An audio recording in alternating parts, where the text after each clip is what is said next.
everyone. This is Debra, and I'm here for another episode of Luminescence.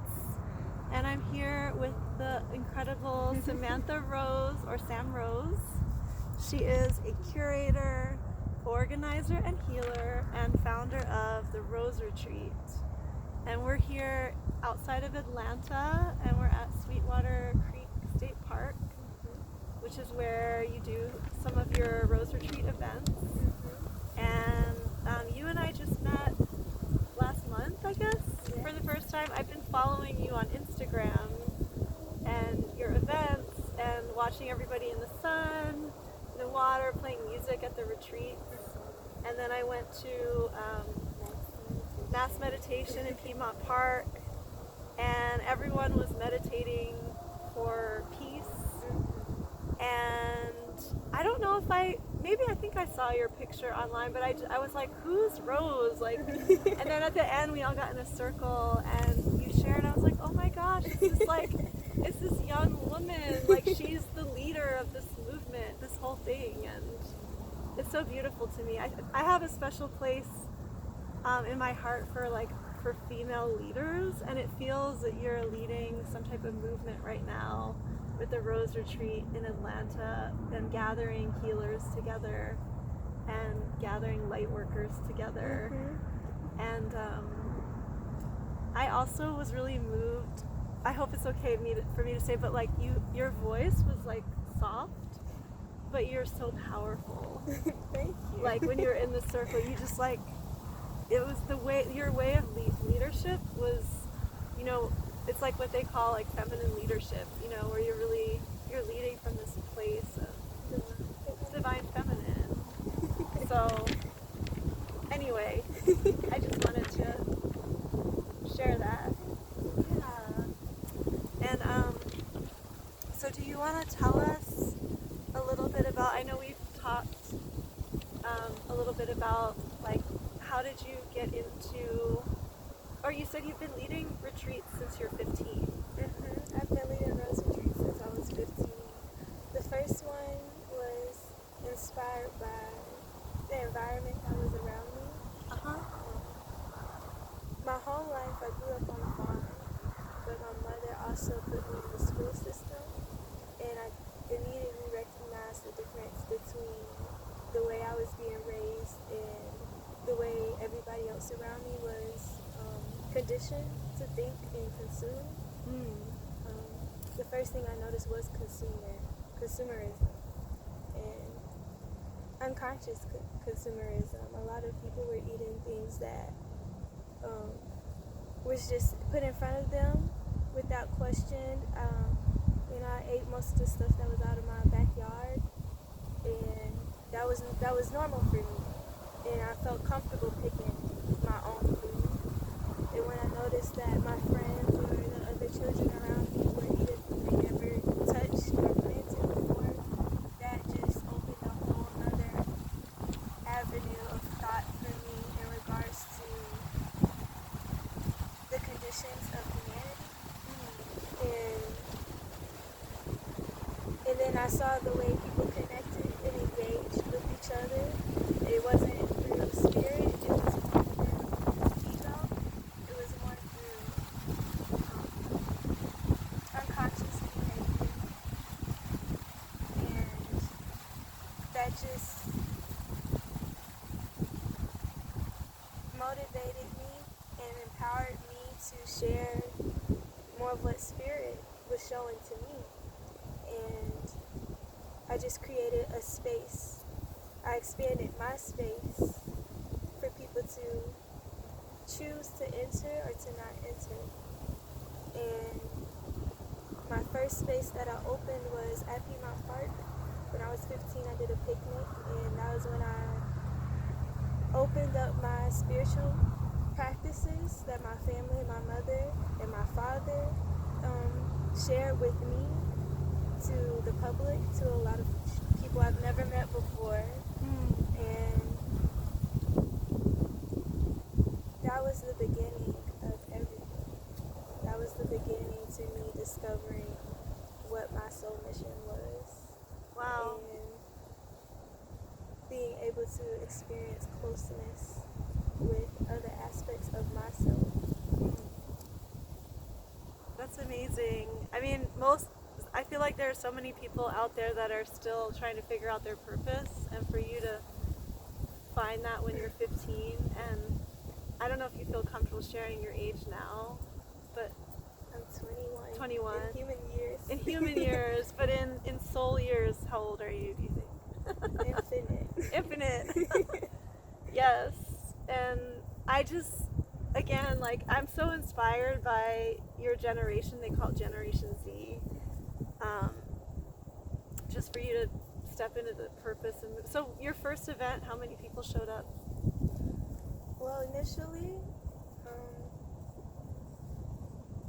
it was probably about 15 people. Uh-huh. And then as the day went on, it was about 8 hours. Oh, wow. People that were passing by joined, and then after that, I wasn't really counting anymore. It was just everybody was present. Uh-huh. And so you were sharing, you were sharing information. I mean, so the event that I went to, we did meditation, and we were singing and chanting together. My first Rose retreat, I showed people how to cleanse their auric field or cleanse their traumas. Uh-huh.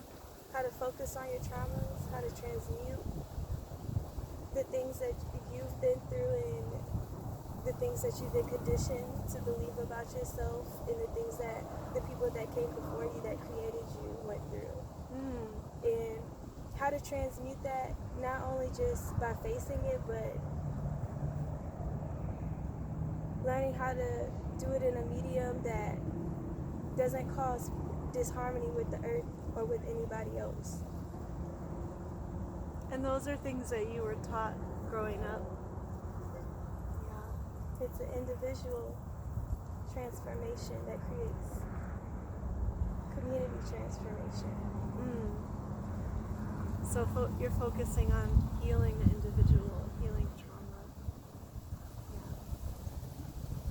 Yeah. Do you work with people like outside of the retreats too? Do you do one-on-one sessions with people, or? I don't sell myself. I don't initially promote as heavy that I do it, because I feel it's more organic for me when people cross my path and they feel called to receive what I have to share. But I do Reiki healing as well. Okay. So that's it. Awesome. And I teach, but I wouldn't call myself a teacher. Okay. And how many events have you done over the years?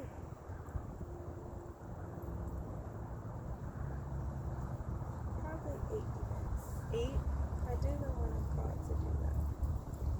Some of the ones that caught my attention were the ones that were here in the warmer months. Like watching these videos of people playing music and playing the drums, invoking spirit. It's so beautiful. It is. It is beautiful to watch people remember.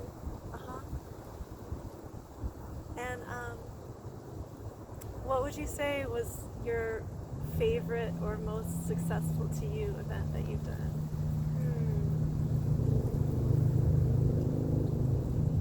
My favorite was my first one,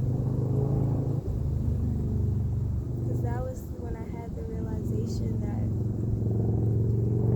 I will always be taken care of, that there's nothing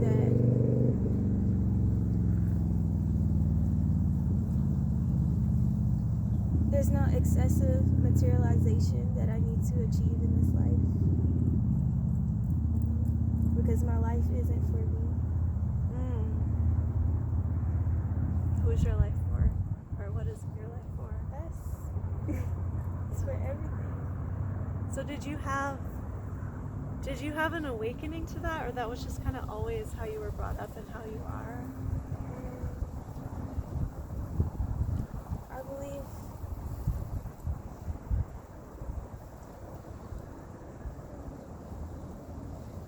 I don't know if I ever had an awakening.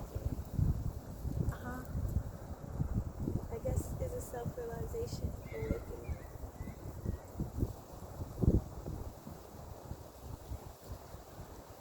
I don't remember a moment where I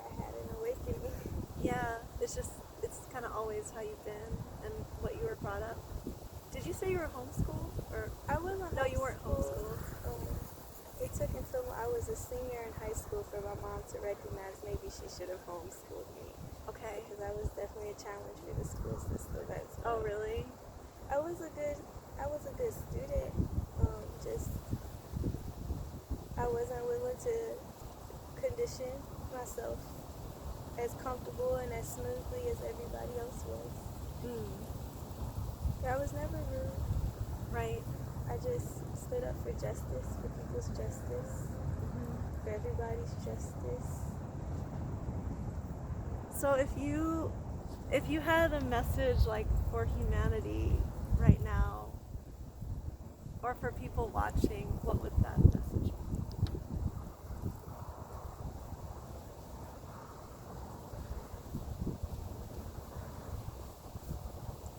My message would be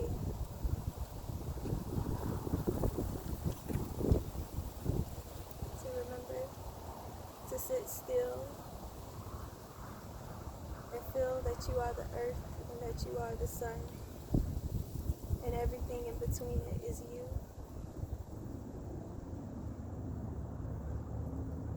And when you identify with everything in between it, you forget who you are. And you forget what you have to share. So just be still. Make your mind still. And allow your earth and your heart to be open. And this will create wellness. And this will create harmony with the earth and with the sun, with every planet in between.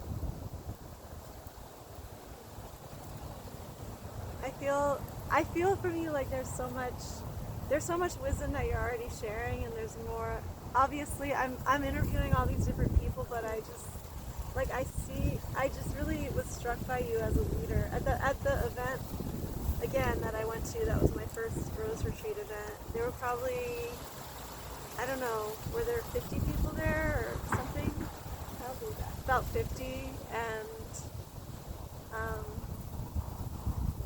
yeah, and we were talking a little bit about like race and culture before we got on the video, but from my personal experience coming from California, kind of identifying as somewhat of a hippie, or going to events on the West Coast where people are out meditating for peace, and then coming to your event and all these young people and melanated young people, and we're all singing the same songs. Like we sang these songs, we are opening up in sweet surrender to the luminous love light of the world. Yeah, and I learned that song living in an intentional community when I was probably 21 or something, and I was around mostly all white people, and then to be in this situation with this next generation, and it's culturally diverse, but I would say maybe mostly black young people were at the event, and to be singing like those same songs and to feel that same vibe and to feel the growing movement of people, and here in Atlanta and just in general, it was so inspiring to me. So it was you. Yeah.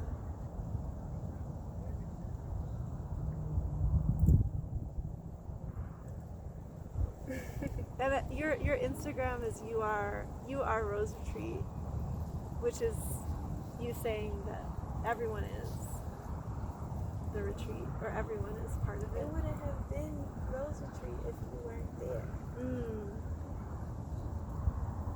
It would have been a different space that you weren't in. Right. So everyone creates it together.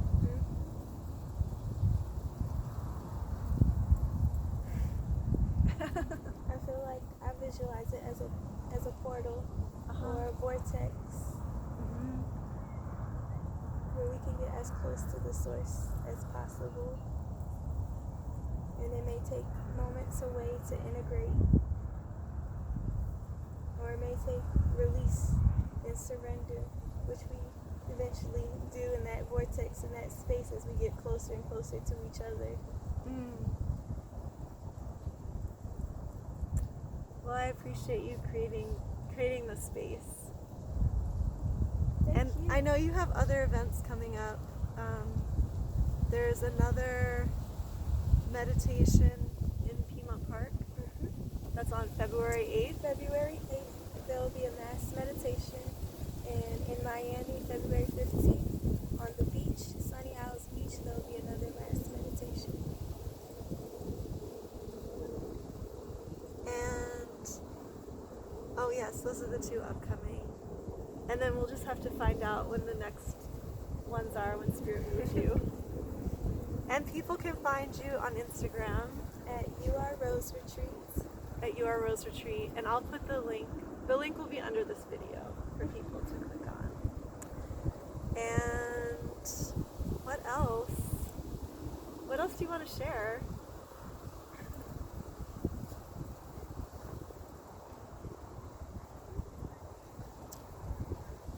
I would also like to share that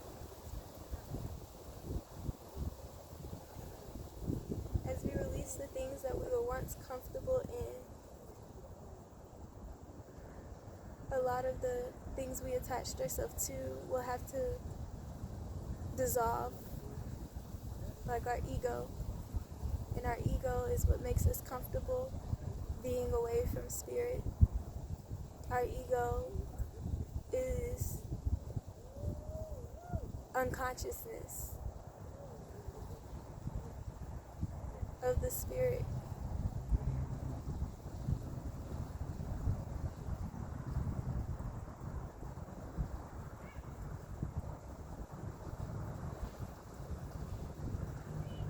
And the Spirit is always here.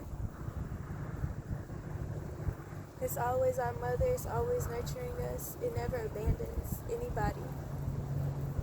And all you can do is focus on you.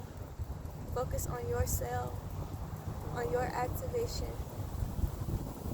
Your transformation will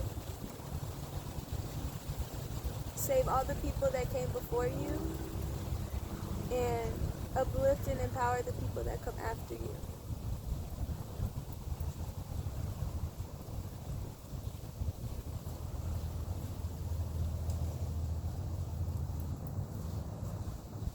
Thank you.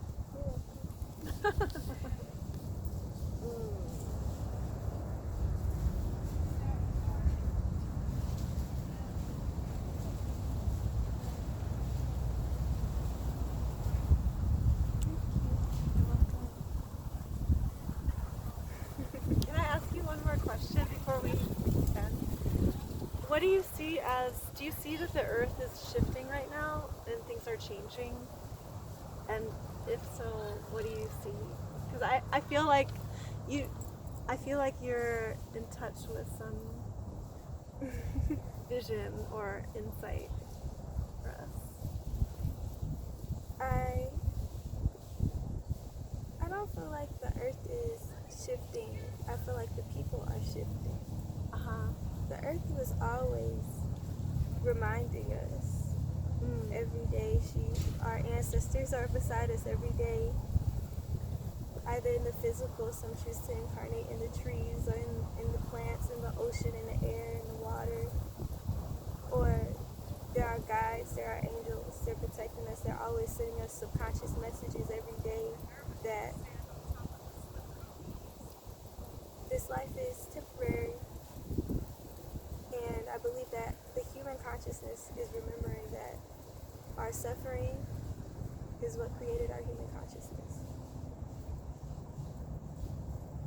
I feel that we are surrendering. We're surrendering right now We're dissolving. and becoming one with the earth again. With all creation.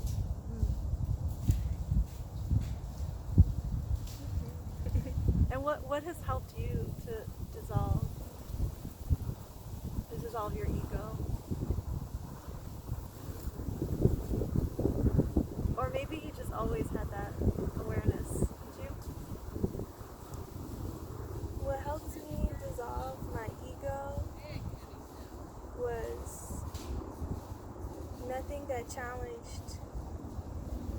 my identity or who I believed or what my thoughts were, my mind, like whatever my mind created for me.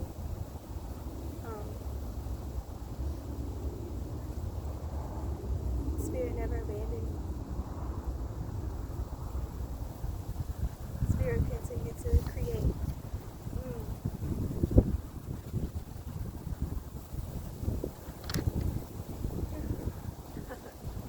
Spirit's always going to create.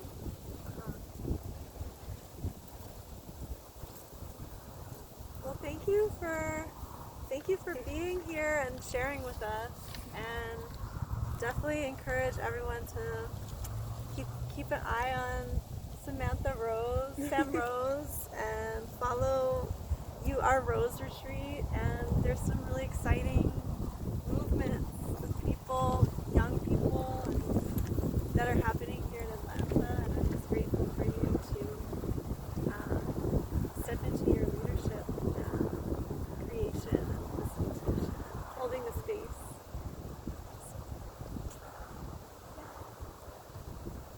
I eventually will be able to release that as well.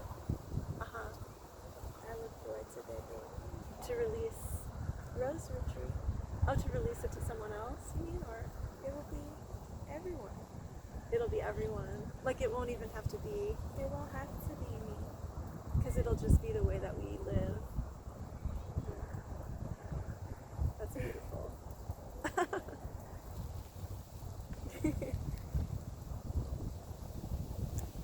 I think while I'm here and while it feels like it is something I do, it shows me how much work I still have to do.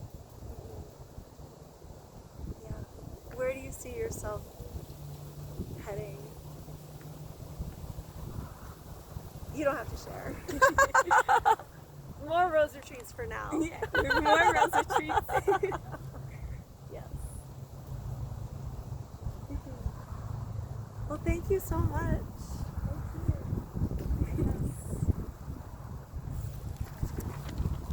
So come out on February 8th if you're watching before February 8th or February 15th, right?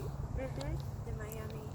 And follow Rose Retreat to learn more. Thank you so much.